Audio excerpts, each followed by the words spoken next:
Hey guys, it's RagingRaidRaptor here again, coming at you with a video discussing Yu-Gi-Oh video games, regarding whether or not they can appeal to both casual and competitive players. Throughout the years, there have been a huge variety of video games based on the Yu-Gi-Oh TCG and anime franchise. Some of these range from being faithful recreations of the anime storyline in an RPG fashion, while others exclude the aspect of a trading card game altogether.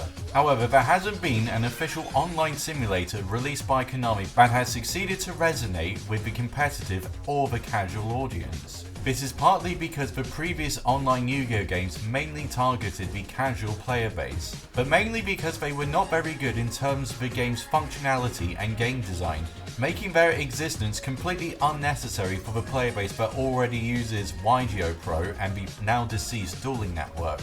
But I think Konami could potentially solve this problem, as I am going to present suggestions on how Konami can create an online Yu-Gi-Oh game that appeals to both demographics, while also hopefully providing a long-term business model that can be both profitable and consumer friendly. I'm not claiming that these are going to be the definitive answers, but I think it will be a solid start to making a Yu-Gi-Oh game that isn't completely alienating to competitive audiences. The first suggestion would be to implement a subscription service. The reason I say this is because it would remove the necessity for Konami to use the pay-to-play model that they have used in Yu-Gi-Oh! Duel Arena. Players are not willing to pay additional money to buy digital copies of cards that they already own in real life. A subscription service would remove the need for the pay-to-play model, as Konami would be making a reasonable amount of money to keep the game running for long, instead of hoping that players might buy digital cards for income. However, I'm not saying that Konami should completely get rid of microtransactions entirely, but they should be limited to customizable elements such as clothes for your character in the single player or card sleeves. This would not be at all necessary for actually playing the game, but would be nice extras for those that might want to have them. Additionally, I think they should have expansions, but only for the single player content as new seasons of the anime are released, as this will provide fans of the show the opportunity to play through the newer seasons while not restricting players from the previous story modes or accessing online portions of the game. If Konami were to create the definitive online Yu-Gi-Oh simulator, they would need to address the criticisms of their previous online games and make the experience as enjoyable as YuGiOh Pro or Dueling Network. Yu-Gi-Oh! Duel Arena suffered from both a slow dueling interface and silly restrictions, as only be able to play for a certain amount of hours per day. The slow dueling interface should be fixed at this stage, since Konami has been developing these games for over 14 years, and that Dueling Network and YuGiOh Pro had faster interfaces even though they were made by fans. If Konami really want to appeal to the competitive player base, then removing this feature should be a top priority for them, as some competitive players like Patrick Hoban like to practice for extensively long hours at a time.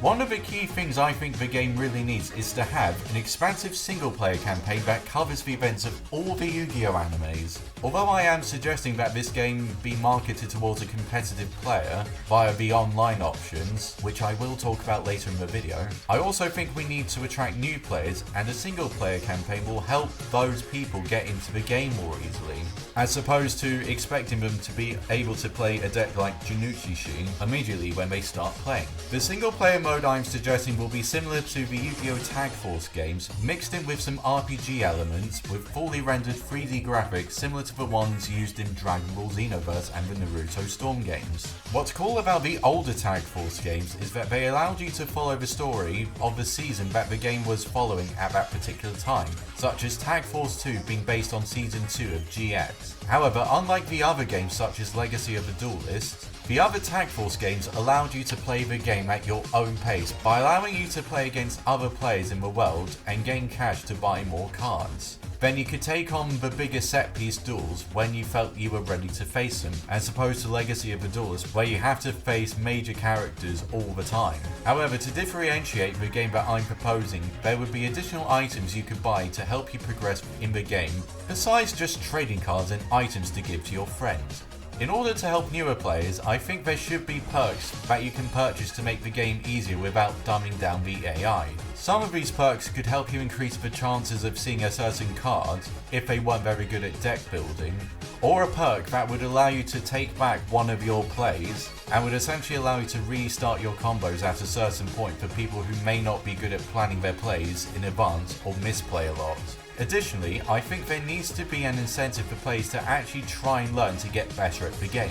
This can be through having the player gain less cash if they have the perks turned on, to make them want to rely less on the perks in order to make the game progress faster. This could be achieved by having characters from the anime teach the players a certain ruling, such as how when can miss timing, and how you can use it to your advantage. Similar to how you can learn a new technique from the main characters in the Dragon Ball Xenoverse game, but instead of learning a new technique as the rewards, you would be rewarded with a card associated with the character, such as the Dark Magician if you learnt the ruling from Yugi. The campaign would also include the voice actors from each series from both the English and Japanese dubs to appeal to fans of both, and to help immerse the players, as opposed to just having simple text explain everything. Now I'm going to talk about the multiplayer element of the game.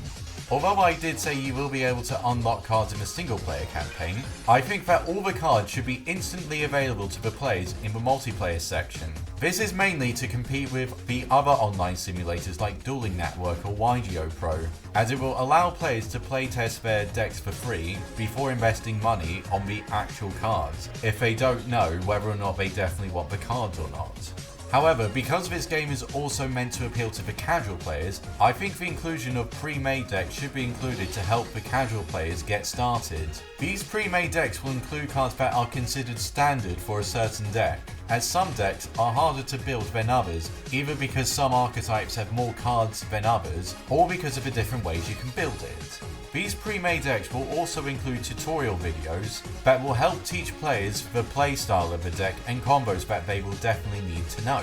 This will help new players get into competitive Yu-Gi-Oh, as they would have been provided with a starting point to which they can use to prove on. However, unlike YuGiOh Pro, the game I'm proposing will also allow players to play using every format/ban list, only using the cards that were available in the game during that time period. This is mainly because some people prefer some formats over others, either because it had a high level of skill, the diversity of decks around at the time, their favourite deck was highly competitive during that time period, or maybe because that is when they got into the game, while some players may hate some formats for completely different reasons. Essentially, this format sucks. It doesn't reward good players, it doesn't promote good plays, it promotes luck more than anything else. Because you can build any deck. Most of the decks will have inconsistencies. There's auto win cards, the mirror matches are really bad. For example, Cosmo Dark Destroyer is one of those cards, it just limits deck design. Because if you're talking about innovation and stuff, any card that says it targets can't be used now. So the whole format, that's one of the major pillars that are ruining the format, because you can't play targeting cards. This will help appeal to older players, as they can play their older decks without having to worry about playing against someone playing a modern meta deck, for example. Additionally, this could also be beneficial for Konami with developing new cards and archetypes, as they can gauge what type of format people want and release new cards to create similar format styles. However, if Konami want to keep players playing long after the game has been released, I think they should host official tournaments where anyone can compete and win points to get exclusive prizes such as Blackwing hoodies or Karibo beanie babies that can be delivered to the player's house. Now, I'm not saying that they should stop selling physical cards and not host tournaments where you actually have to play against real people sitting in front of you, as that would anger a lot of people if they did. However, I think they should host fun tournaments that are hosted weekly, that are completely different to the current meta. Examples of this could be Throwback Tuesdays, where you play in older formats, Mirror Match Mondays, where all players use the exact same archetype, and Structure Deck Sundays, where you can only build decks using cards that come out in the newest Structure Deck. This would encourage players to keep playing the game, while also promoting new Yu-Gi-Oh products for players to buy. Finally, I should discuss how the ranking system would work. The ranking system I'm proposing would be similar to the way it works in YuGiOh Pro, where everyone starts out with a certain amount of points in ranked play, then you gain or lose points, which is then reset at the start of a new format. But the main difference between YuGiOh Pro and my game is that there will be many different sorting options that detail more than just who had more points than others. It would also allow you to look at each player's deck profile to see what tech cards they might be playing, and options to see how well players that play a certain archetype are doing compared to each other. This would make the competitive game seem a bit more inviting, as although somebody may only be ranked 100,000 with his or her Crystal Beast deck, they can at least take some solace with being the highest ranked Crystal Beast player in this format. However, for this reason, I'm going to suggest that the game uses a separate ranking for each deck that a player plays. For instance, a player that is ranked 500 using a Monarch deck can also be ranked 1005 using a RagingRaidRaptor deck.